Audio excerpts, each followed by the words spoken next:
देखिए, जब कोई भी मामला सब नोटिस होता है, जब कोई भी मामला सब नोटिस होता है तो एक न्यायिक प्रक्रिया चलती रहती है, लेकिन उसके साथ साथ प्रशासनिक प्रक्रिया भी चलते रहनी चाहिए। तो निश्चित तौर पर नई सरकार को पूरा हक है उस पूरे प्रकरण की जांच न्यायिक प्रक्रिया के तहत ही तेज करे। और चाहे इस समय महाराष्ट्र में एक मामला हुआ है, उसमें मामला कोर्ट में भी चल रहा है, एक जांच आयोग भी बैठा है और सीआईडी भी जांच कर रही है, तो बिल्कुल जांच कर सकते हैं। कोर्ट को न्यायिक प्रक्रिया का सम्मान रखते हुए कैसे दोषी न बचे इस दिशा में प्रयास करने की कोशिश की जाएगी। तो इससे अच्छा पैरवी सिस्टम तो पैरवी करेंगे, निश्चित तौर पर सरकार के वकील जाएंगे, सरकारी वकील जाएंगे, लेकिन उसके साथ साथ क्या आवश्यकता है इसकी, कांग्रेस पार्टी को है इसकी आवश्यकता है कि इसका और भी तरीके से जांच कराएं। आप सीबीआई किसके पास है बताएं आपको, उससे छोड़ दीजिए। आप थोड़े समय में आपकी सरकार आ जाएगी, फिर किसके पास रहेगी? स्टेट सीआईडी में ज्यादा भरोसा है। संजय जी 2011 में कुंभ घोटाला हुआ था, बीजेपी मतलब कांग्रेस सरकार ने कहा था कि हम सत्ता में आते ही कुंभ घोटाले की जांच कराएंगे, दोषियों को जेल भेजेंगे।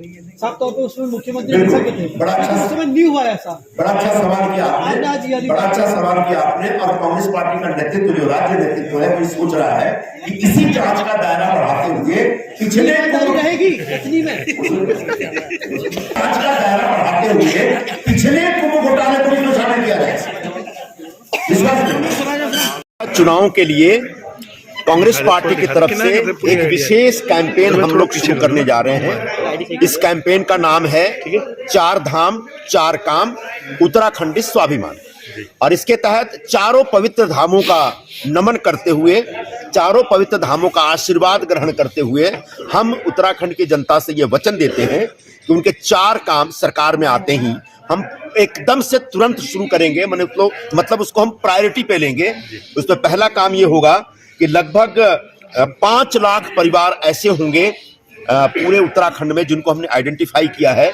उन परिवारों को 40,000 रुपए सालाना एक स्वावलंबन राशि दी जाएगी, जिसके तहत जो एक कोरोना की वजह से या बाकी तमाम तकलीफों की वजह से जो कष्ट में रह रहे हैं, उससे उनको राहत मिल सके। दूसरा मुद्दा ये है कि हम 4 लाख युवाओं को रोजगार देंगे। लगभग इस समय एम्प्लॉयमेंट एक्सचेंज में, राज्य के एम्प्लॉयमेंट एक्सचेंज में लगभग 8 लाख के आसपास नौजवान बेरोजगार रजिस्टर्ड हैं। और उसमें से हमने तत्काल कोशिश की है कि सरकार आते ही 4 लाख नौजवानों को रोजगार देने का प्रयास किया जाएगा, और वो सरकारी गैर सरकारी दोनों सेक्टर में होगा। और तीसरा मुद्दा है गैस का सिलेंडर, जिसको हम रसोई गैस कहते हैं। रसोई गैस का भाव जब डॉक्टर मनमोहन सिंह जी की सरकार जा रही थी, यानी यूपीए की सरकार जब जा रही थी 2014 में, तो पूरे देश को पता है कि उस समय रसोई गैस की कीमत 450 रुपए पर सिलेंडर था। लेकिन आज मोदी जी के राज में पिछले 7 सालों में ये बढ़कर के 1000 के आसपास पूरे देश में हो गया है। 900 से 1000 के बीच में पूरे देश में है, और उत्तराखंड में तो पक्का 1000 रुपए है। और यही रसोई गैस जब गांव में खरीदने जाते हैं, गांव के लोग खरीदते हैं, तो उनको उनसे लगभग 2 से 3 हजार रुपए लिए जाते हैं। तो हमारी सरकार ने यह संकल्प लिया, हमारी पार्टी ने यह संकल्प लिया है कि सरकार में आते ही हम लोग रसोई गैस का भाव 500 रुपए पर नियंत्रित कर देंगे। और आखिरी है गांव-गांव, द्वार-द्वार चिकित्सा सुविधा। आधुनिक तकनीकों के जरिए हम गांव-गांव, हर घर में डॉक्टर भेजेंगे और हर ग्रामीण का एक अच्छा। आपने कोविड की है जो हरिद्वार में कुंभ के समय जो घोटाला हुआ, वो भयंकर घोटाला था। उसको अमानवीयता की किसी भी अमानवीयता की हद थी वो, क्योंकि कोरोना था, कोरोना का दूसरा दौर था, दूसरी लहर थी, और ऐसा था कि नहीं हो तो बेहतर होगा।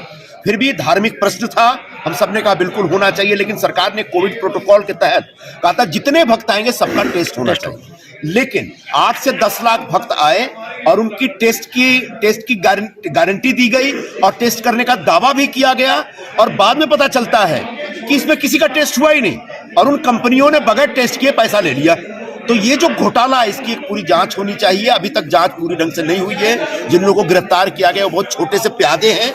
बड़े बड़े जो प्लेयर्स हैं इसमें, खासकर भारतीय जनता पार्टी के बड़े नेता हैं, जो बड़े सफेद पोश हैं, उनको भी जांच के दायरे में लाना चाहिए, उनको एक्सपोज करना चाहिए। इसलिए हमारी सरकार आएगी तो कोरोना टेस्ट घोटाले की भी जांच करेंगे। Thank you sir. जाएगा, थोड़ा आप लोग भी सपोर्ट करिएगा, मदद करिएगा, थोड़ा हम लोग भी लगेंगे, लेकिन घर के अंदरूनी मामला है उसको। लेकिन आला कमान ने कुछ 70 टिकटें दी है आला कमान ने और कोशिश की है कि ज्यादा से ज्यादा जमीनी नेताओं को दिया जाए। उसमें एक आध आगे पीछे हो सकता है कि हमारे फैसले में, निर्णय में, आकलन में कुछ कमी रह गई हो, लेकिन जो लोग अगर विरोध कर रहे हैं उनको हम समझाएंगे, उनके पास जाएंगे, उनको कहेंगे कि अब किसी भी तरह से उत्तराखंड के हित में अपनी सरकार लानी है तो थोड़ा अपना व्यक्तिगत हित को त्याग दें। Thank you sir.